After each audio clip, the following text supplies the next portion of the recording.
Good morning बच्चों। राधे राधे। आज मैं आप लोगों के लिए एक नया रूल लेकर आया हूं। देखिए, यहाँ पे लिखा गया है use of should, must, need, had to. इन सबका अर्थ जो होता है चाहिए होता है। हम लोग बहुत से ऐसे शब्द को देखते हैं जिसमें चाहिए लिखा रहता है, लेकिन वो चाहिए देखने में तो एक ही जैसा लगता है कि सब एक ही तरह से हो जाएगा, लेकिन ऐसा नहीं है। ये 4 प्रकार के होते हैं चाहिए वाला शब्द सेंटेंस। अब आप ही देखिए, जैसे एग्जांपल में मैं बताता हूं, आप एग्जांपल से शुरू करिए।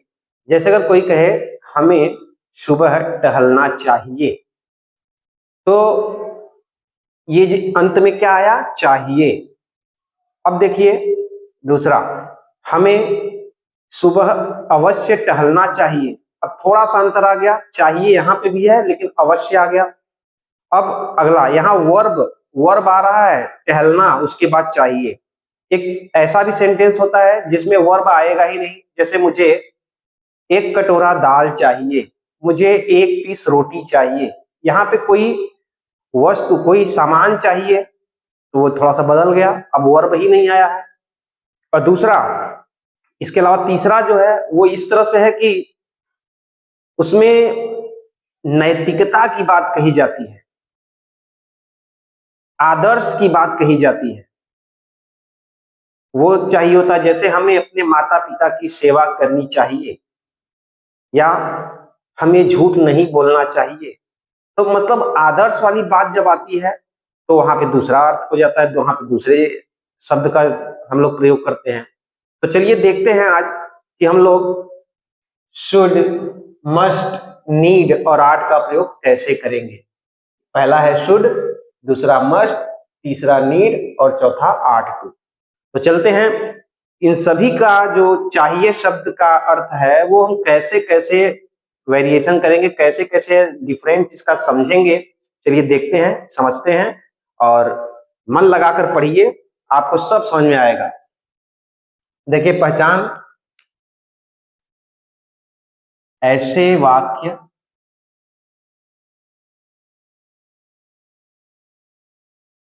जिसमें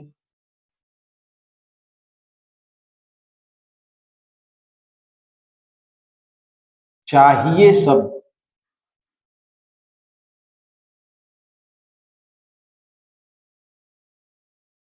आता है। ये इसकी पहचान हो गई, ऐसे वाक्य जिसमें चाहिए शब्द आता है। अब रूल देखते हैं क्या है।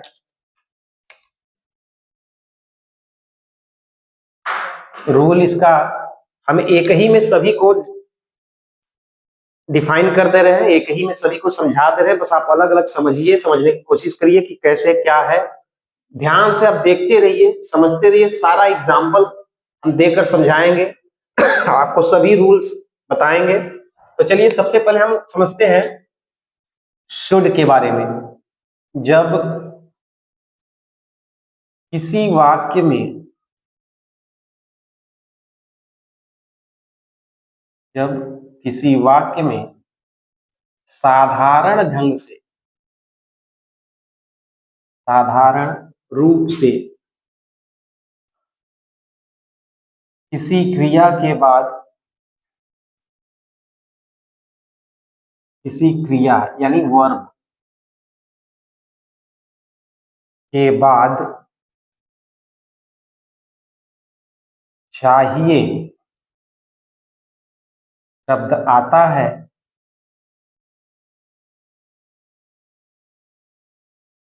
तो शुड का प्रयोग करते हैं।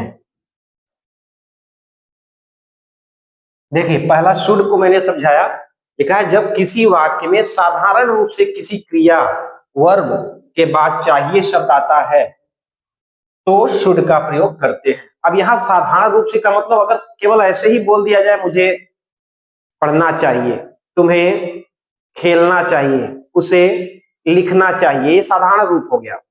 चलिए एक एग्जांपल देख के समझते हैं। एग्जाम्पल,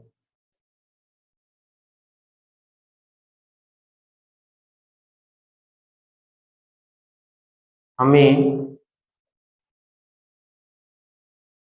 रोज सुबह टहलना चाहिए।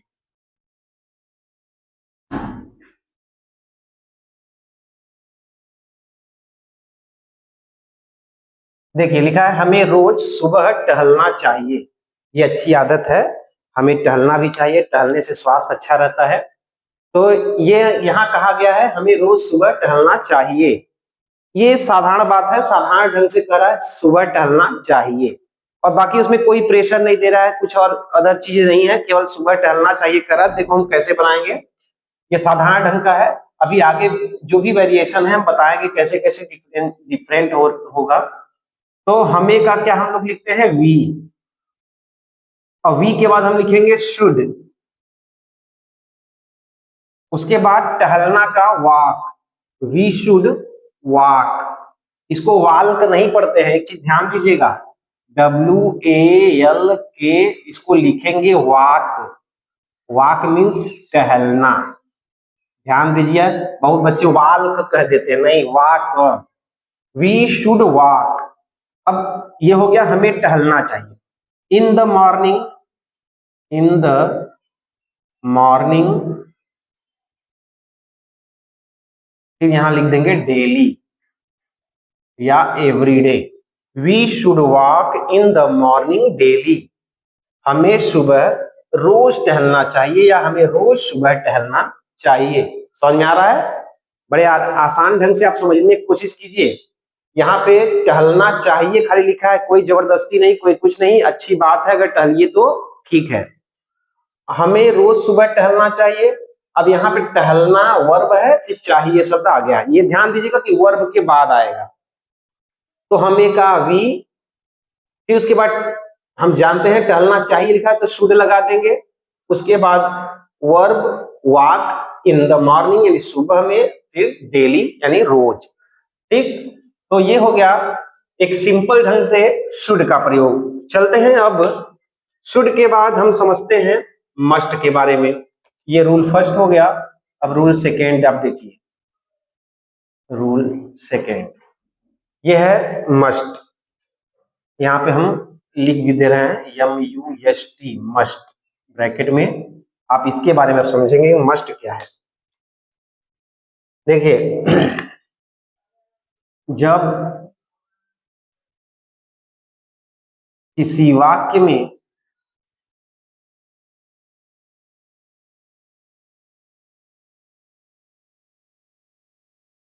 जरूर चाहिए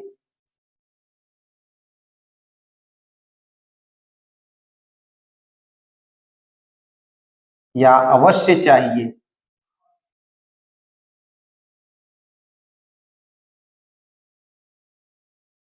शब्द आया हो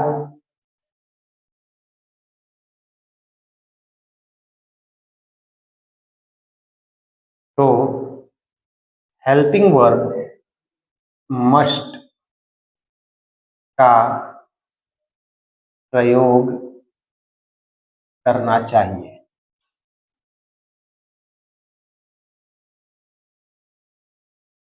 देखिए यहाँ पे लिखा है जब किसी वाक्य में जरूर चाहिए या अवश्य चाहिए शब्द आ जाए, यानी वहां पे देखिए शुड के लिए केवल सिंपल ढंग से चाहिए था, लेकिन उसी सिंपल ढंग को थोड़ा सा जोड़ दिया जाए कि अवश्य चाहिए, जरूर चाहिए, निश्चित चाहिए, तब मस्ट का प्रयोग होने लगेगा। देखिए क्या अंतर आया, केवल चाहिए, निश्चित चाहिए। अब खाली चाहिए आया था तो शुड हो गया, निश्चित, जरूर, अवश्य, ये शब्द अगर उसमें लग गया तो वो मस्ट के लिए हो गया। चलिए एग्जांपल देखते हैं।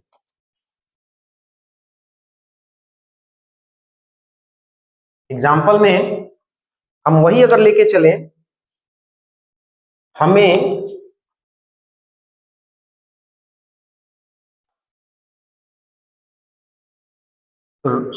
रोज सुबह अवश्य टहलना चाहिए। किसी भी वाक्य में अगर हम अवश्य जोड़ दिए चाहिए से पहले, अवश्य टहलना चाहिए, तो बस समझ लेना कि अब ये मस्ट का प्रयोग हो गया। ठीक है, अगर अवश्य नहीं लगा था तो वो शुड का प्रयोग था, जैसे ही अवश्य या निश्चित आ गया तो मस्ट हो गया। अब ये देखिए बनेगा वैसे ही, सेम टू सेम, खाली शुड को हम मस्ट कर देंगे, वी मस्ट। बाकी वैसे ही रहेगा, वॉक इन द मॉर्निंग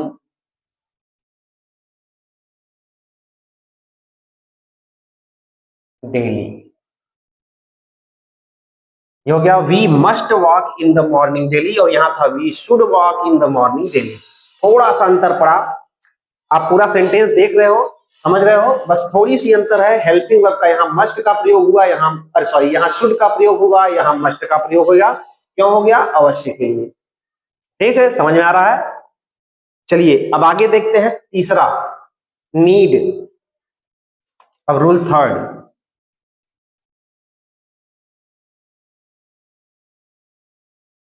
यहां हम लिख देते हैं नीड।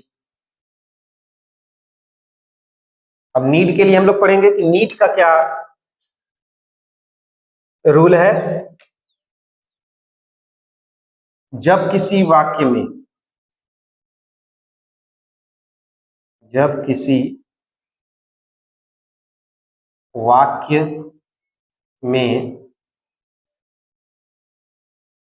वर्ब न आया हो,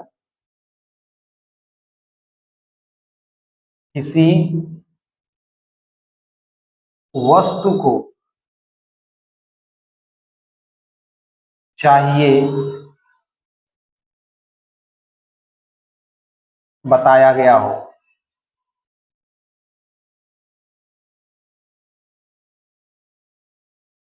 तो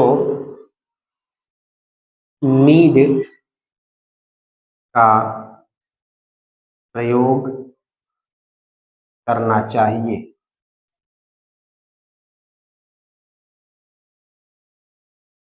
देखिए कहा गया नीड के लिए, नीड में हम वर्ब नहीं पाएंगे। जब वर्ब ना आए, केवल कोई सामान मांगा गया हो, जैसे हमें कुर्सी चाहिए, हमें एक रोटी चाहिए, हमें थोड़ा सा चावल चाहिए, तो हम कुछ वस्तु मांग रहे हैं, कुछ सामान मांग रहे हैं, कुछ खाने के लिए मांग रहे हैं, तो वहां पे वर्ब नहीं आ रहा है, केवल सामान का नाम और वो हमें चाहिए। जैसे हमें कुछ रुपया चाहिए, हमें कुछ पैसा चाहिए। ठीक है, तो ऐसे में हम शुड नहीं लगाएंगे। बहुत से बच्चे शुड लगा देते हैं, लेकिन ये गलत है। आप नीड लगाइए वहां पे। चलिए देखते हैं कैसे लगेगा ये एग्जाम्पल के साथ।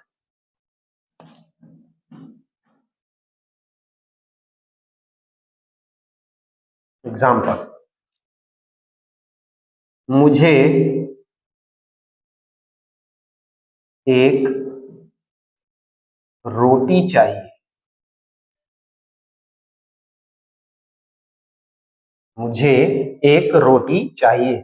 देखिए एग्जाम्पल में आप देख रहे हैं कि लिखा है मुझे एक रोटी चाहिए। रोटी यानी सामान हो गया, कोई वर्ब नहीं है। एक रोटी सामान है और वो चाहिए। तो ऐसे अगर कोई आपको सामान के लिए लिखा गया है चाहिए, तो आप क्या प्रयोग करेंगे? नीड। चलिए देखते हैं कैसे।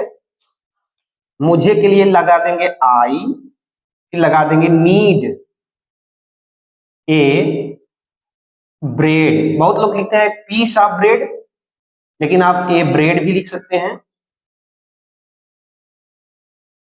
चाहे तो लिखिए a piece of bread. I need a bread या I need a piece of bread. ठीक है, तो इस तरह से हम पहुंचे तीसरे रूल पर। अब चौथा रूल थोड़ा सा जगह कम पड़ रहा है, शायद नहीं हो पाएगा, तो इसको मिटाने के बाद आपको दिखा रहे हैं चौथा रूल कैसे है। समझ में आ रहा है? मुझे उम्मीद है कि आप लोगों को बड़ा अच्छे से ढंग से समझ में आ रहा होगा। अगर आपको किसी को भी कोई समस्या हो तो आप मुझसे कमेंट करके पूछ सकते हैं कि सर एक बार फिर से मुझे समझाइए। मैं फिर से समझाने के लिए एक वीडियो बना दूंगा आपके लिए। ठीक है, चलिए अब चौथा रूल जो है उसको समझते हैं।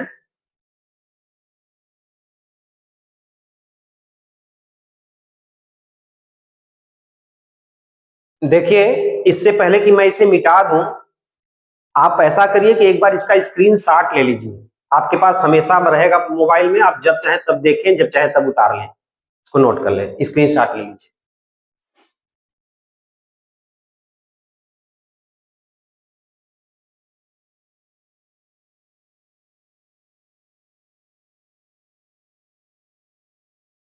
चलिए अब देखते हैं रूल नंबर 4, जिसमें हम प्रयोग करेंगे आर्ट 2 का। आर्ट 2 का प्रयोग कब, कैसे, कहां होगा, मैं इसे समझा दे रहा हूं। जैसे कि आप जानते हैं, अभी मैंने शुरू शुरू में बताया था, जब नैतिकता की बात की जाए, व्यवहार की बात की जाए, वहां पे हम आर्ट 2 का प्रयोग करेंगे। चलिए देखते हैं। ऐसे वाक्य जिसमें नैतिकता की बात या अच्छे व्यवहार की बात की जाए, जो सदा सत्य होती है, उसमें ought to का प्रयोग करते हैं। देखिए, यहां पे मैंने बताया कि ऐसे वाक्य जिसमें नैतिकता की बात कही जाए या अच्छे व्यवहार की बात कही जाए, तो वहां पे हम आर्ट 2 का प्रयोग करते हैं। चलिए देखते हैं एग्जाम्पल के साथ कैसे ये हम समझेंगे।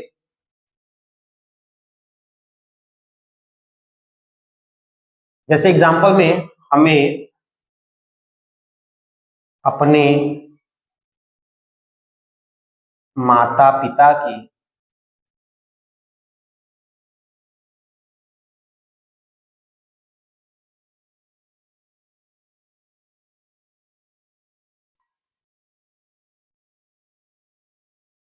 सेवा करनी चाहिए।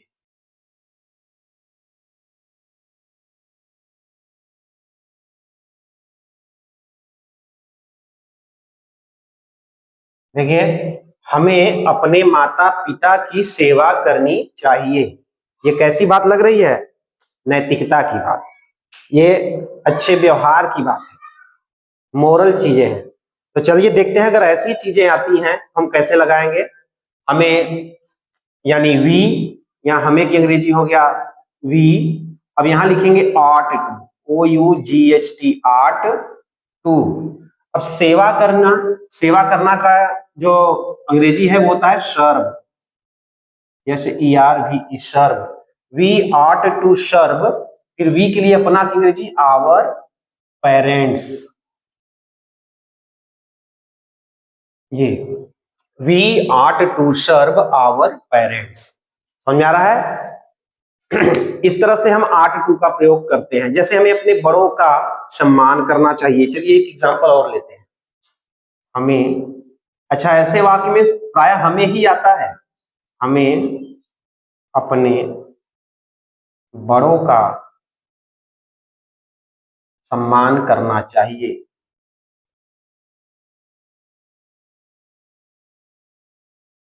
बहुत लोग इसमें भी शुड लगा देते हैं, नहीं पता रहता है शुड लगा देते हैं, लेकिन अब आप लोग से अब गलती नहीं होना चाहिए। इतना बढ़िया समझाया गया है, अब आपके माइंड में घुस जाना चाहिए। और हमेशा के लिए जब भी कोई आपसे ऐसी नैतिकता की बात वाले में चाहिए लगाए, तुरंत आप आर्ट 2 का प्रयोग कीजिए, आपका एकदम सही होगा। कहीं पे भी किसी एग्जाम में या कहीं पे आप इसको यूज कर सकते हैं। वी यानी हमें, आर्ट 2, OUGHT, रिस्पेक्ट यानी सम्मान का हो गया, our elder, we ought to respect our elders. ठीक, समझ में आ गया? मुझे उम्मीद है आप लोगों को अच्छे से समझ में आ गया होगा। एक बार इसका भी स्क्रीनशॉट ले लीजिए।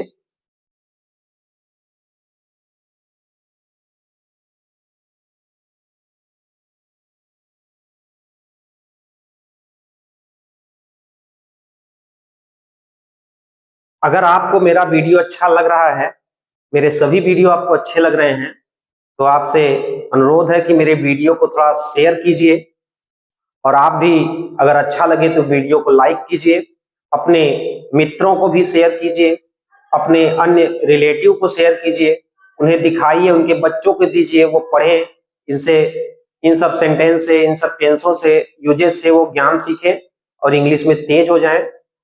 और मुझे उम्मीद है कि आप लोग जरूर वीडियो लाइक करेंगे और मेरे चैनल को सब्सक्राइब करेंगे। धन्यवाद।